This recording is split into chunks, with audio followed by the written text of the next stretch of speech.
Well, thank you all very much. I am honored to be at a school which refuses to leave any child behind. A good school begins with a good principal, somebody who is willing to challenge the soft bigotry of low expectations. And that's what Kim Fowler has done, and we're honored to be here, and I want to thank you for putting up with this huge entourage that travels with me. We're here because, as you may remember, the federal government passed an innovative law recently, and a lot of people are wondering what that law means.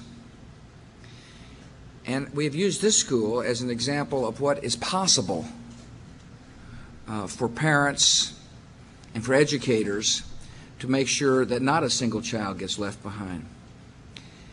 Before I begin to talk about the school, I do want to say that I am most appreciative that the superintendent of schools from Nashville Public Schools is with us today. He's an innovator.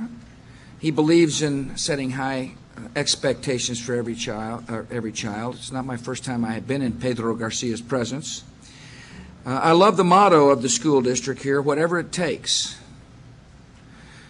to succeed.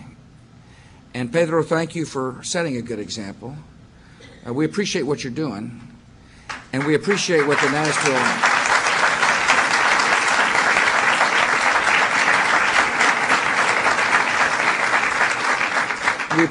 Nashville schools are doing to take advantage of the No Child Left Behind Act. When I was looking for somebody to be the head of the Department of Education, I wanted somebody who had been on the front lines of education, perhaps the superintendent of schools. And I knew a man in Houston when I was the governor of Texas who was setting high standards and using innovation when innovation was needed to make sure the children of Houston, Texas learned. And that man is with us today, who is now the head of the Department of Education, the Secretary of Education, Rod Page. And thank you for coming.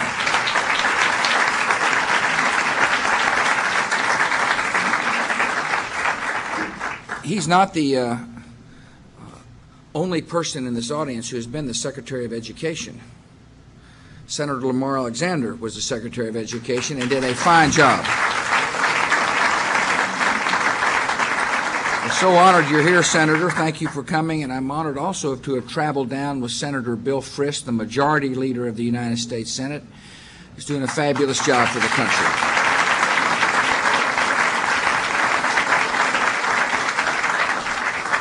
As well, we've got Congressman Zach Wamp and Congressman Lincoln Davis and Congresswoman Marsha Blackburn with us from the mighty Tennessee delegation. We're honored you all are here, and thank you for coming.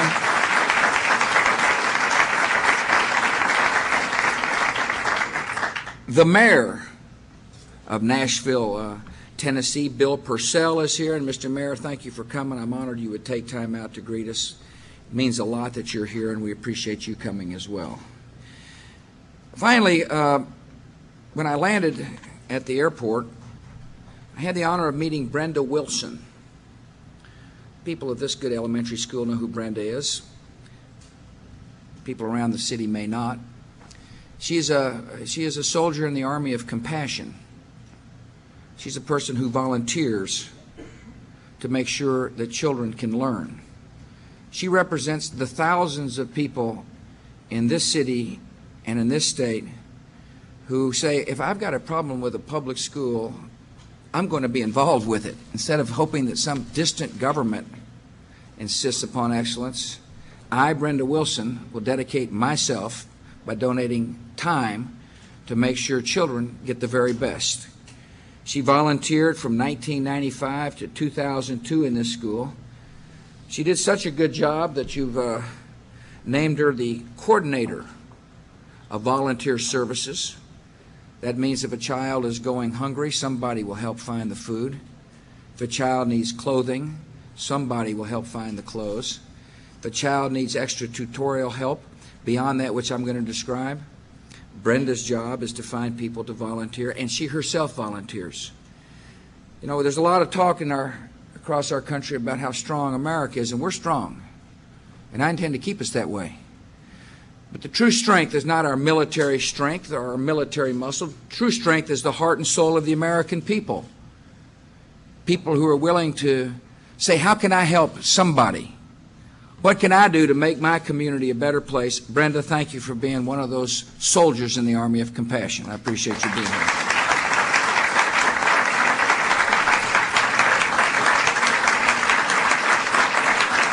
Thank you, Brenda. So there's been a lot of talk about the No Child Left Behind Act. Let me describe the principles inherent in the act, what we're doing to make sure no child gets left behind, and why I'm here at this elementary school. First, as I mentioned, this society of ours must challenge the soft bigotry of low expectations. I believe, Kim believes, I know the teachers at this good school believe that every child can learn.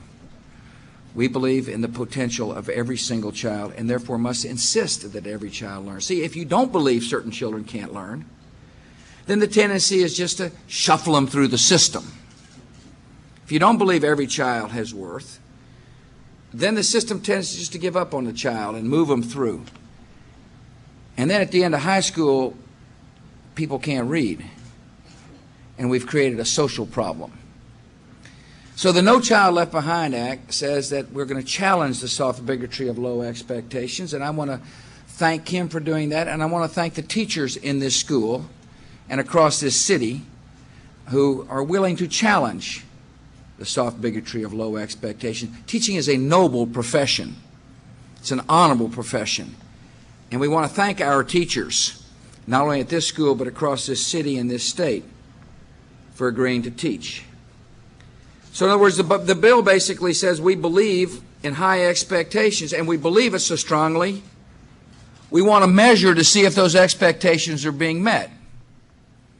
It's one thing to say, I believe in high expectations, but unless you measure, you don't know whether expectations are being achieved. And so for the first time, the federal government has said, in return for federal dollars, we're going to measure. Not we, the federal government, but the state and local authorities will measure. In return for the federal government writing checks to states and to children, we want to know. The person who doesn't believe certain children can learn just doesn't care about the measurement system. If you do care about each child, then you want to know whether or not expectations are being met. There's a lot of talk, and I cut my teeth in accountability in the state of Texas. I've heard every excuse in the book why not to measure. Oh, you're teaching the test, you'll hear. Well, if you're teaching a child to read, that child will pass the test. We're testing too much. My attitude is that in order to know, in order to diagnose a problem, you have to measure it in the first place. You cannot solve a problem until you measure in the first place. And so the Congress did the right thing in insisting that we hold people accountable for results. And now we measure. And for the schools that are doing great, there ought to be nothing but praise. And for the schools that need help in meeting high expectations, there needs to be extra resources. And that's what this bill did. The budget for next year boosts funding for elementary and secondary education to $53.1 billion. That's a 26% increase since I took office. In other words, we understand that resources need to flow to help solve the problem. Of that money, a lot of it goes to Title I. Title I money to help certain children.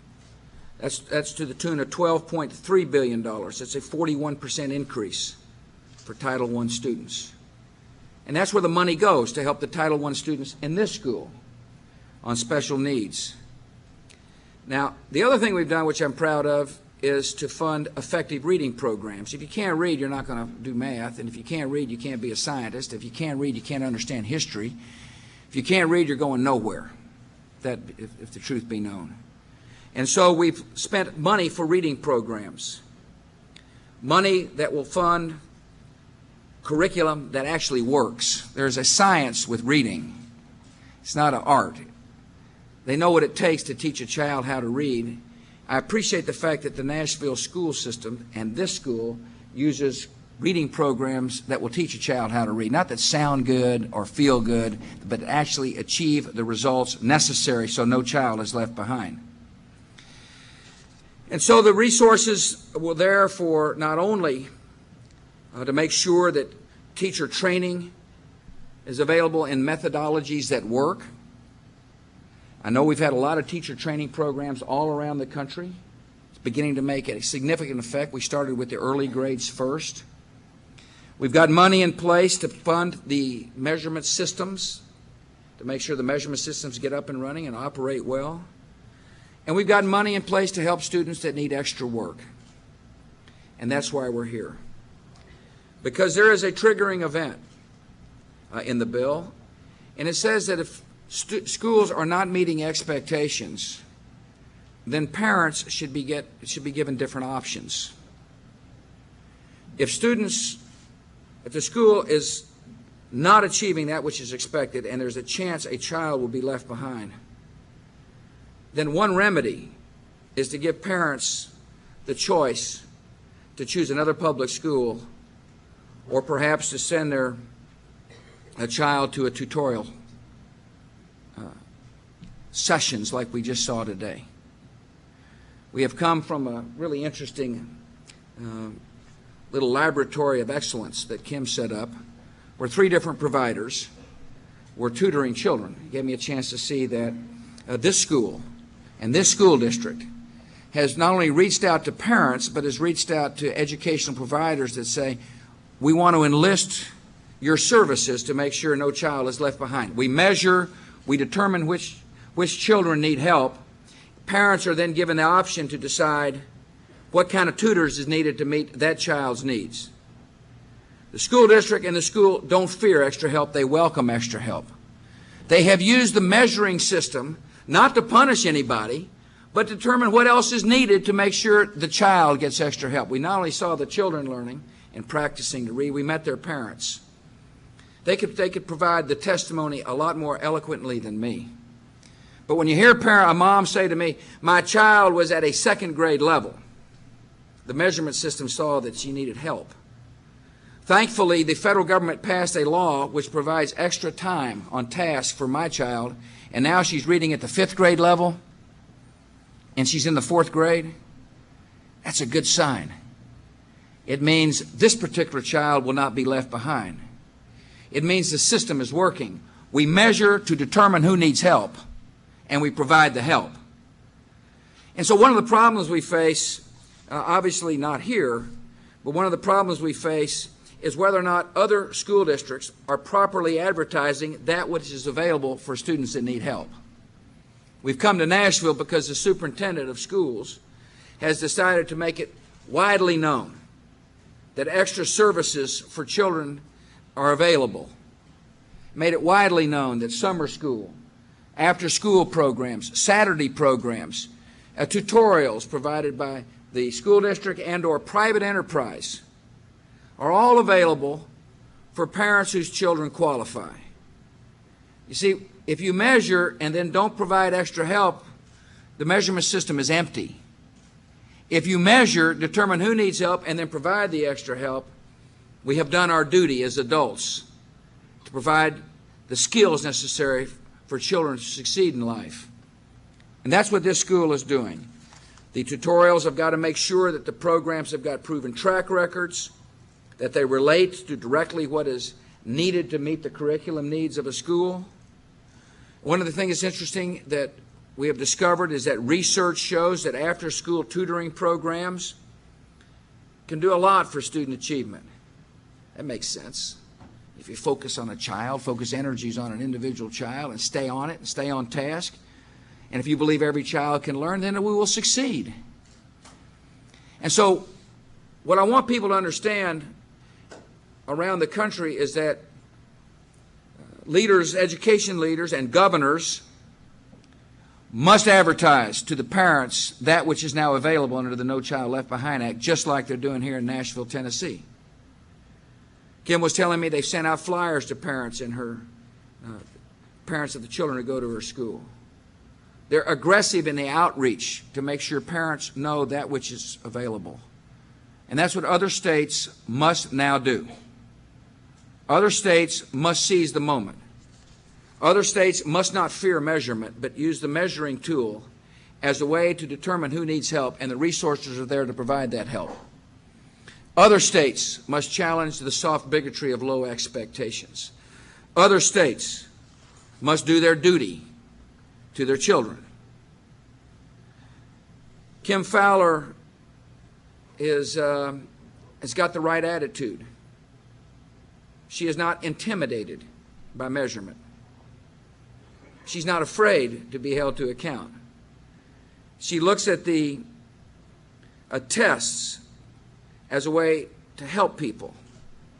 She knows that you don't teach self-esteem. There's not a course that says these self-esteem. You teach a child to read, and he or she earns self-esteem.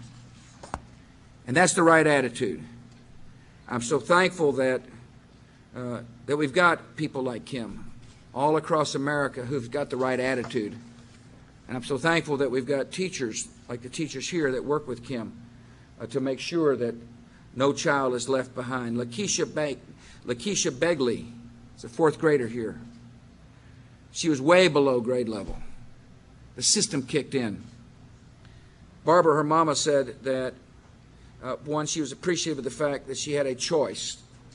See, she was notified, said your daughter's not doing well, and then was given an option, a range of options. The school and the district trust parents to make the right choice. It's not one of these paternalistic things that this is what's going to happen.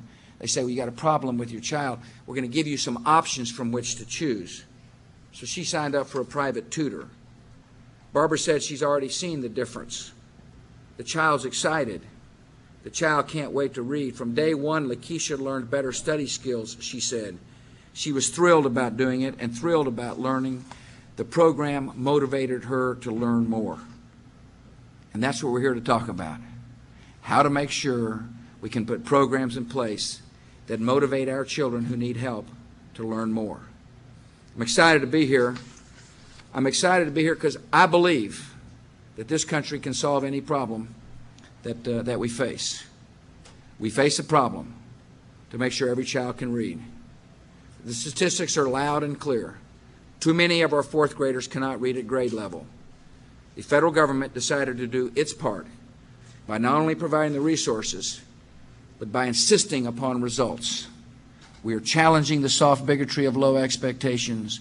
We believe every child can learn, and I'm convinced when these programs are fully implemented, children will learn and America will be better off. Thank you for having me here today. May God bless you all.